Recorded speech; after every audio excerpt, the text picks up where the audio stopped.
D'habitude sur cette chaîne nous parlons d'un certain recoin du multivers où on suit quelqu'un qui parle de comics. Mais peut-être que de temps en temps, sur certaines dates, on peut s'autoriser quelques écarts. Bonjour, vous me reconnaissez certainement, je suis Double Glace, célèbre criminel notoire.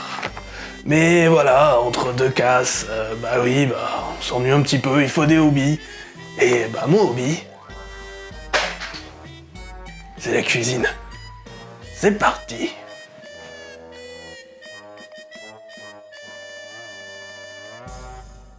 Et comme je sais que malheureusement tout le monde n'a pas la chance d'être bourré de fric, et cambrioler une banque les gars quoi, je sais pas, je vais tout simplement vous présenter une petite recette que tout le monde peut faire avec un micro-ondes et un mug.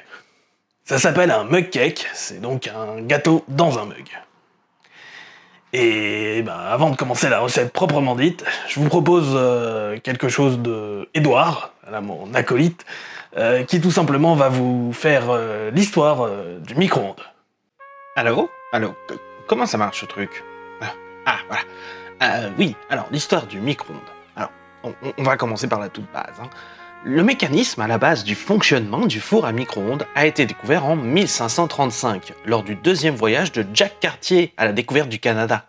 Le troisième contremaître, Jean-Paul Cros, découvre sur l'île d'Orléans, non loin du village iroquoien de Staccadoné, une fourmi engluée dans de la sève d'érable. Intrigué et devant de toute façon attendre le retour de son contingent, qui est parti se fournir en eau douce un peu plus loin, Monsieur Cros observe donc un spectacle fascinant et voit d'autres fourmis prendre une feuille proche, manger de toute petites parties de la feuille, ce qui fait des tonnes de petits trous, et les fourmis utilisent les 10 petits trous pour réchauffer partiellement la sève autour de leur infortuné camarade sans, la brûler.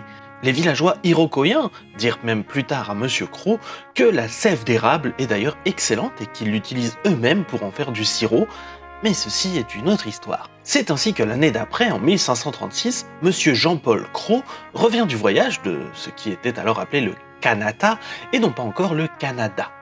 D'ailleurs, petite parenthèse rigolote, le mot Kanata est ce que les Iroquois ont répondu lorsque Jacques Cartier a demandé comment ça s'appelait ici.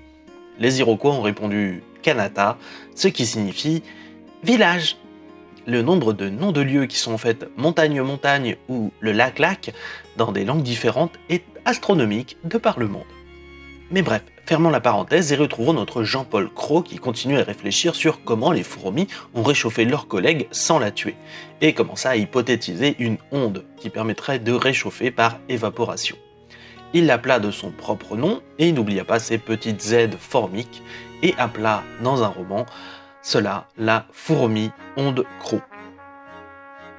Passèrent les années et les décennies, voire même les siècles, les personnes qui découvrirent les actuelles petites ondes que nous appelons actuellement les micro-ondes firent bien sûr des recherches historiques et tombèrent sur cette histoire.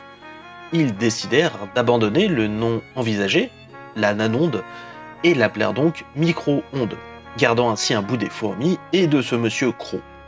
En France, où bien sûr on utilise le mot four au lieu de l'anglais oven, l'on garde affectueusement le pourtant très long mot de four micro-ondes, histoire de garder intacts les noms de tous les acteurs de cette histoire. Ok, alors je sais pas s'il soude ma gueule ou s'il est complètement con. Ou les deux. Mais en tout cas, je vais vous présenter une petite recette qui tout simplement fera un gâteau qui tient là-dedans, dans un mug. Alors bien sûr, fidélité oblige, on va prendre un petit mug DC Comics.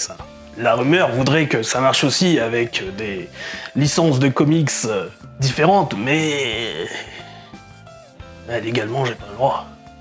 Et alors, dans le monde des comics, autant on peut aller bousiller n'importe quelle banque, autant les avocats vaut mieux pas trop les chatouiller. Bref, commençons par vous montrer tout simplement les ingrédients dont nous aurons besoin pour cette recette.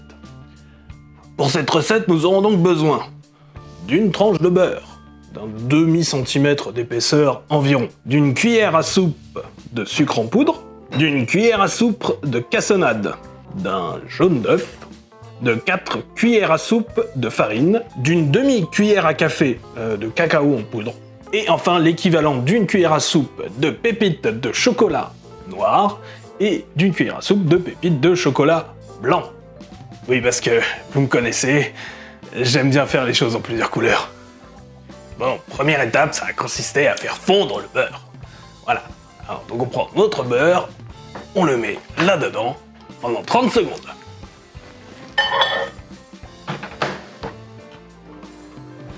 Et donc voilà. Une fois le beurre fondu, je vous conseille de le mettre dans un plus grand bol, car ensuite on va ajouter et fouetter certains ingrédients. Malheureusement, mon fouet est, comme moi, un petit peu cassé. Donc du coup, ici on va plutôt utiliser le système D pour la débrouille avec une fourchette. On va commencer par ajouter les cuillères à café de sucre, avec le sucre blanc, la cassonade, ou sucre sale comme j'aime l'appeler,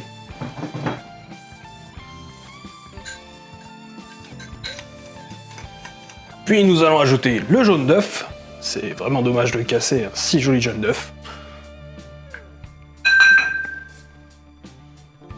puis enfin nous rajoutons la farine qui est, je le rappelle, 4 cuillères à soupe.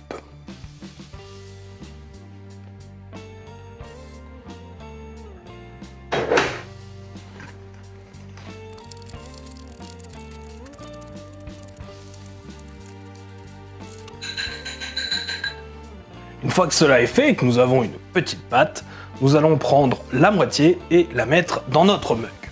Dans cette partie de la pâte qui est dedans, nous allons rajouter les pépites de chocolat noir. Et nous allons mélanger. Comme cela, nous allons retrouver des pépites de chocolat à chaque étage.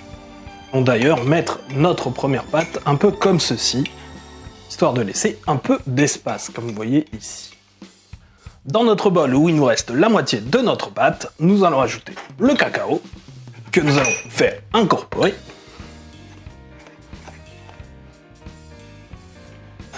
Hop. Et nous allons y rajouter les pépites de chocolat blanc. Mélangeons un tout petit peu. Et mettons ce que nous avons dans le deuxième espace de notre mug.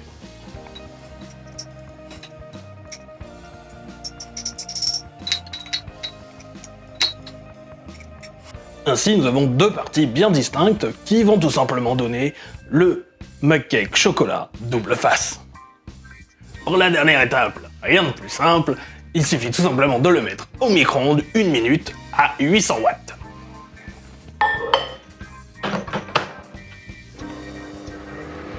Et donc voilà, pour éviter de nous brûler, on met bien sûr le petit gant de circonstance. Et voilà. Nous avons donc un petit mug cake, donc avec un côté tout simplement pépites de chocolat blanc et cacao, et de l'autre côté, et bien tout simplement pâte un peu normale, et bien des pépites de chocolat noir. Et donc c'est un petit gâteau que vous pouvez déguster tout de suite après la sortie du four, une fois que ça a refroidi 1 ou 2 minutes. Et donc voilà, c'était une astuce plutôt simple et pas chère pour tout simplement se faire des petits gâteaux vraiment petits, mais vraiment pas dégueux, à pas cher. Et donc voilà, c'est la fin de cette petite recette. Voilà, moi je vais retourner à ma vie de brigand, et puis bah qui sait, si jamais on me fout pas en prison, peut-être qu'il y en aura d'autres. Peut-être que vous viendrez m'apporter des oranges. Salut! Et voilà, j'espère que cette petite vidéo de 1er avril, à laquelle je pense depuis des années et des années, vous a bien plu, voilà. On aura sans doute des choses un peu plus sérieuses bientôt sur la chaîne. Voilà, moi je vous dis à bientôt, et je peux pas hésiter à mettre un petit bout de musique que j'ai envie de mettre sur la chaîne depuis très longtemps. Salut!